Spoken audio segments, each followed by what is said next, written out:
California's prison system under fire tonight. The CDCR, or Department of Corrections, facing a lawsuit after 2 women were killed during conjugal visits. Now, those visits at the Mule Creek State Prison. And the murders happened early this year, but the victims' families are now teaming up, suing the CDCR for wrongful death. Your reporter Brady Halbleib has the details in the suit. This is a story that we have been following for months now, since 2 women were killed in separate attacks as they participated in conjugal visits with their partners. Both men serving time on previous murder convictions, and now the families are hoping that this lawsuit will spark change. We just want justice. We just want answers. I just want to know, why this was allowed to happen. The family of the 2 victims speaking out and demanding justice after Tanya Thomas and Stephanie Dowles were both killed by strangulation during conjugal visits at Mule Creek State Prison.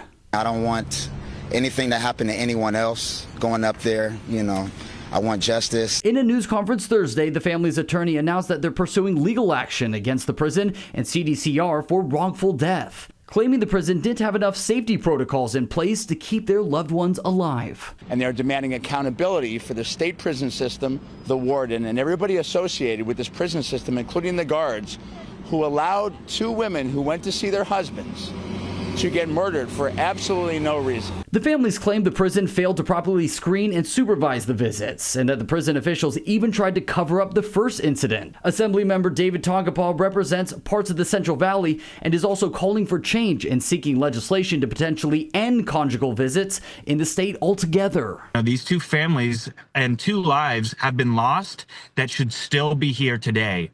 That if we just had common sense policies in place, these women would both be alive. Legal experts say that the state is usually well protected from lawsuits thanks to immunities, but in this case, it's not a matter of whether or not the 2 victims consented to be at the prison, but rather whether the prison is responsible if they didn't do enough to protect the visitors. And what steps did the prison take to be reasonable, to do what we would expect them under the circumstances? And did they create a special duty, like a special relationship between the poor victim here and the state, where they kind of were going to protect her inside the prison?